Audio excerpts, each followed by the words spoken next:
15,000 feet beneath the Atlantic lies a legend, forgotten by time, but not by history.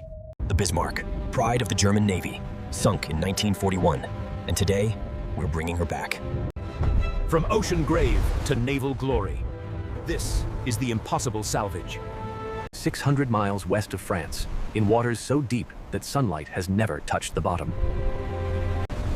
A team of the world's finest engineers, naval architects, and historians assembled for one purpose: To recover 50,000 tons of naval history from a depth nearly 3 times that of the Titanic. May 27, 1941. After a relentless hunt across the Atlantic, British forces cornered the wounded giant. She sank in just minutes, taking over 2,000 souls with her into the abyss. For 80 years, she rested in darkness. Today, we began the journey to bring her home. Nearly 5 kilometers down, where pressure reaches over 600 atmospheres, enough to crush steel.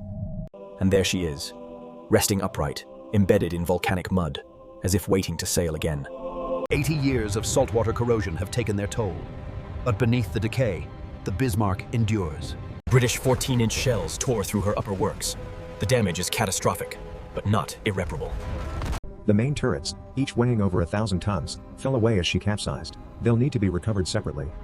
The stern, destroyed by British torpedoes, lies somewhere in the debris field. 80 feet of the ship, simply gone. Every inch must be mapped, every weakness catalogued. This data will determine if the impossible becomes possible. The engineering challenge is unlike anything ever attempted. Lifting 50,000 tons from 3 miles down.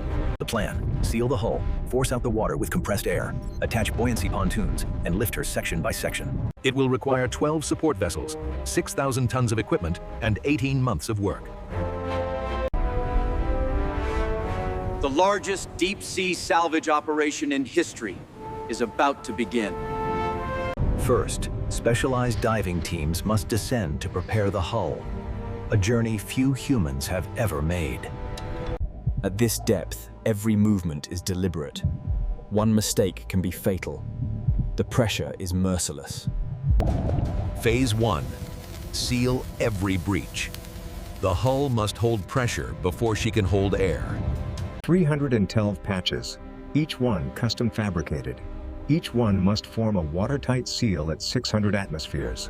Months of work, condensed into endless rotations of diving teams. The hull slowly becomes whole again. Pressure tests confirm the hull can hold. Phase 1 complete. Now comes the real test. Rigging the lifting apparatus that will break Bismarck free from her grave. The straps must pass beneath the entire hull, a procedure never attempted at this depth or scale. 16 lifting points, each engineered to distribute the load evenly. One failure could split the ship in half.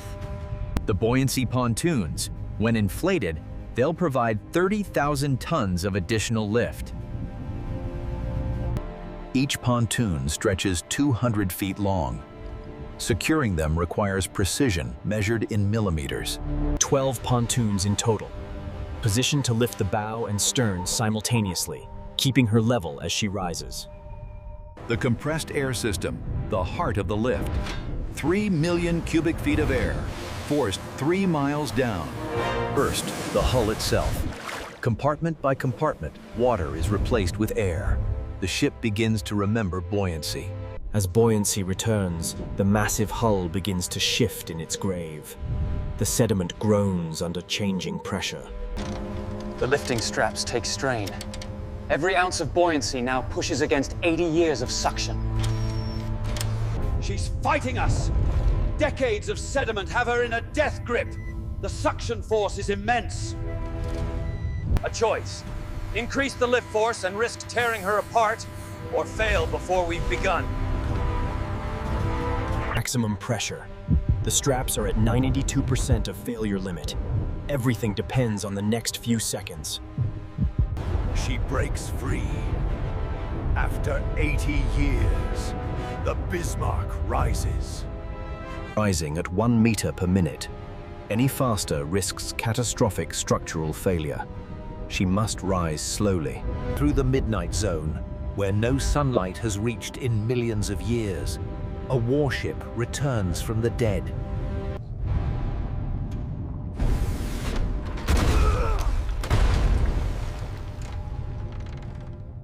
A stress point near the stern patch, where the torpedo struck.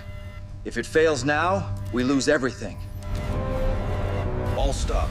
At 2,500 meters, we hold position. Emergency inspection required. The patch holds, barely. We can continue, but only if we reduce the ascent rate even further. Half speed now. Days longer than planned. But there's light ahead, the twilight zone. For the first time since 1941, sunlight touches the Bismarck's hull. 500 meters. The surface fleet can finally see her shadow. History is about to break the waves. She risses.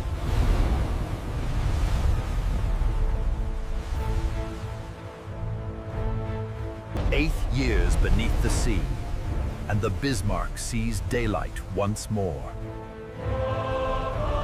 50,000 tons of history, afloat again. The salvage that was called impossible is complete. 400 miles to the nearest dry dock large enough to hold her. A voyage that must be taken at walking speed. A fleet bearing history across the Atlantic, escorting the legendary warrior to her second chance at life. The Atlantic tests her once more. The same seas that nearly claimed her now challenge her return. But she survived worse, and the engineers who saved her from the deep won't lose her now. 7 days at sea. And finally, the restoration facility appears on the horizon. A dry dock built for supertankers, the only facility on Earth large enough to hold a Bismarck-class battleship. She enters the dock as she entered service, with the world watching. This time, she enters for rebirth. Only now can we truly see what we've recovered. Only now can we understand what must be done. Every square foot must be cataloged. Thousands of damage points. Decades of corrosion mapped in detail. Beneath the corrosion, a surprise. The German Krupp armor, in many places, has survived remarkably intact. Sandblasting removes the rust without damaging the underlying armor. 3 million square feet of surface area. Week after week, the transformation continues. The ocean's claim is erased, one section at a time. New and old become one. The scars of battle finally closed, 80 years after they were inflicted. A hull restored. The structure that protected 2,000 sailors, reborn to protect her legacy. Now, the superstructure, the bridge, the command towers, the fighting platforms, rising again from the deck. The bridge, where Admiral Lutyens mine his final stand, rebuilt to her 1941 configuration. The funnel rises, and suddenly, she looks like the Bismarck again, the silhouette that struck fear across the Atlantic. But a battleship without her guns is no battleship at all. The turrets must be recovered from where they fell. 1,000 tons each. The main armament returns from the abyss, gun barrels reaching toward the light. 4 turrets, 8 15-inch guns, the devastating firepower that sank the HMS Hood, preserved and recovered. Each turret requires complete overhaul. The mechanisms that once fired shells 20 miles, made to move again. Turret Anton returns to her station. For the first time since she fell into the Atlantic, the Bismarck bears her main guns. Anton, Bruno, Caesar, Dora. The names of the turrets become real again as each takes her place. The secondary armament follows. Every gun position filled.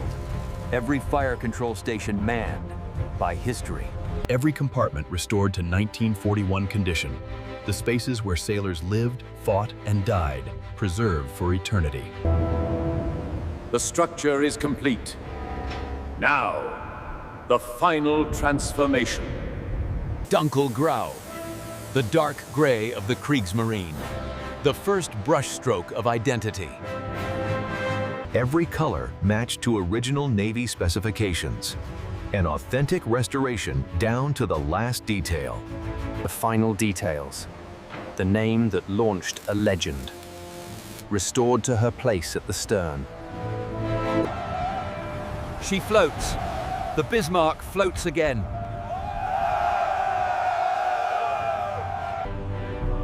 Into the harbor. Into the sunlight. Into history reborn. 80 years lost, now restored. The Bismarck stands as she once did, a testament. She was built for war, but now she stands for memory, for those who sailed her.